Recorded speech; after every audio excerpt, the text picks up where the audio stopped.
ओम शांति। अब अंत का भी अंतिम समय है। अंतिम पुरुषार्थ के लिए भी बाबा बार बार इशारे दे रहे हैं कि अब तीव्र पुरुषार्थ करो, निरंतर एक बाबा की याद में रहो, ऐसा कंबाइंड स्वरूप अनुभव करो कि मैं और बाबा एक हैं।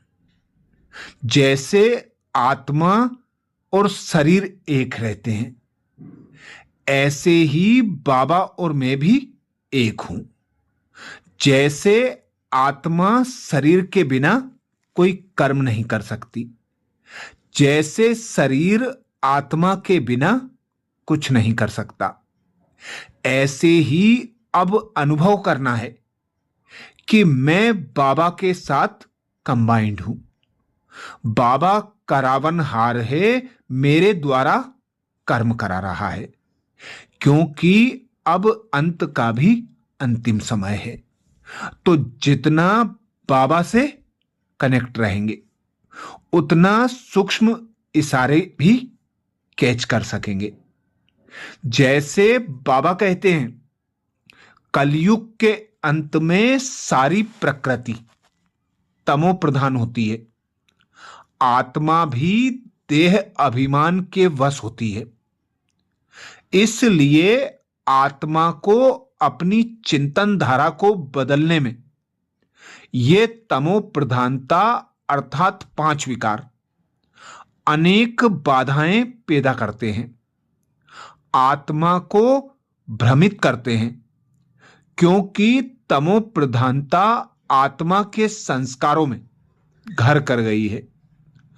अभी बाबा ने हमको जो ज्ञान दिया है, उसके आधार पर हम जानते हैं और अनुभव करते हैं कि ये तमो प्रधान दुनिया बदलनी ही है और हमारा पुरुषार्थ अवश्य ही सफल होना है।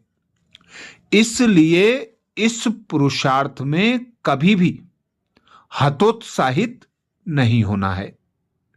मनुष्य आत्मा अपने दृढ़ संकल्प और सतत पुरुषार्थ से अपनी चिंतन धारा को परिवर्तन कर सकता है, अर्थात उतरती कला से चढ़ती कला में जा सकता है।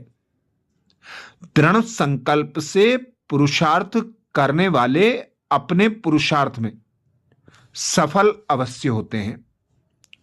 अपनी आत्मिक उन्नति के अभिलाषी आत्मा को सदैव ध्यान रखना चाहिए कि उसका चिंतन सदा शुभ हो। इसके लिए आत्मा को दृढ़ निश्चय से अपने जीवन व्यवहार, पठन पाठन, वातावरण, संग आदि का पूरा पूरा ध्यान रखना चाहिए। तो अब परमात्मा के द्वारा दिए गए ज्ञान, गुण और शक्तियों का चिंतन हमारे आध्यात्मिक जीवन की सफलता के लिए परम आवश्यक है। परंतु इस सत्य को भी भूलना नहीं चाहिए कि हमारी अंतिम मंजिल कर्मातीत स्थिति अर्थात चिंतन मुक्त स्थिति है, जिसका अभ्यास भी परम आवश्यक है। हमको अपने कार्य व्यवहार में व्यस्त होते समय या ज्ञान आदि के चिंतन के समय बीच बीच में निरसंकल्प स्थिति अर्थात बिंदु रूप स्थिति अर्थात बीज रूप स्थिति अर्थात चिंतन मुक्त स्थिति में स्थित होने का अभ्यास भी अवश्य करना चाहिए। पुरुषार्थ ऐसा करना है कि उस समय हमारा ज्ञान का भी चिंतन ना चले। इसके लिए ही बाबा मुरलियों में बिंदु रूप स्थिति के अभ्यास के लिए प्रेरणा देता है। अव्यक्त बाप दादा भी कभी कभी मुरलियों के बीच में और कभी कभी मुरली के अंत में बिंदु रूप स्थिति का अभ्यास कराता है और 1 सेकेंड में उस स्थिति में स्थित होने की ड्रिल कराता है। इस ड्रिल के महत्व को समझना और उसका सतत अभ्यास करना भी अति आवश्यक है। तो अभी बाप दादा की श्रीमत अनुसार स्वयं को बिंदु रूप, बीज रूप अवस्था, निरसंकल्प अवस्था में स्थित करेंगे।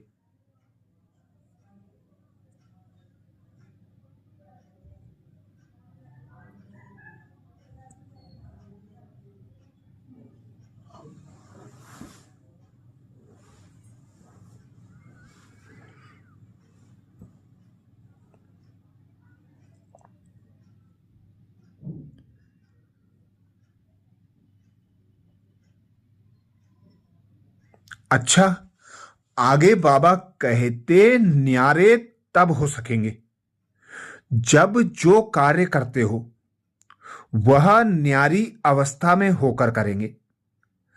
अगर उस कार्य में अटैचमेंट होगी तो फिर 1 सेकेंड में डिटेच नहीं हो सकेंगे, क्योंकि फाइनल पेपर अनेक प्रकार के भयानक और ना चाहते हुए भी अपनी तरफ आकर्षित करने वाली परिस्थितियों के बीच होंगे। अगर इस सब्जेक्ट में नंबर कम है तो फाइनल नंबर में आगे नहीं आ सकेंगे। ये महावाक्य बाप दादा ने 16 अक्टूबर 1979 को सुनाए थे, जिसमें बाबा ने विशेष पुरुषार्थ बता दिया कि अब कोई भी कर्म करते, ज्ञान का मनन चिंतन करते, संबंध संपर्क में आते, बार बार स्वयं को बिंदु रूप में स्थित करने का अभ्यास करना है।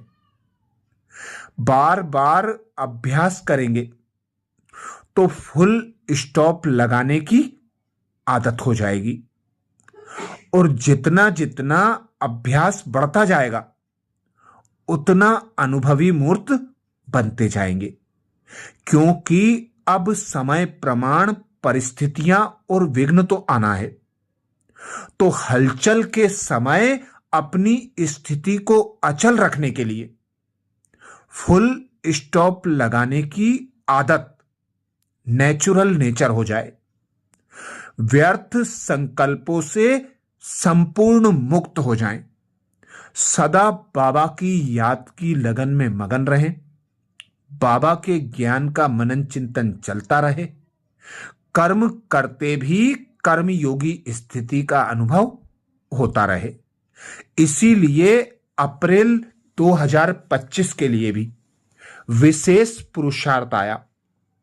अब कंबाइंड स्वरूप की स्थिति में स्थित होकर विजयी बनो। कंबाइंड स्वरूप की अनुभूति से विजयी बनो।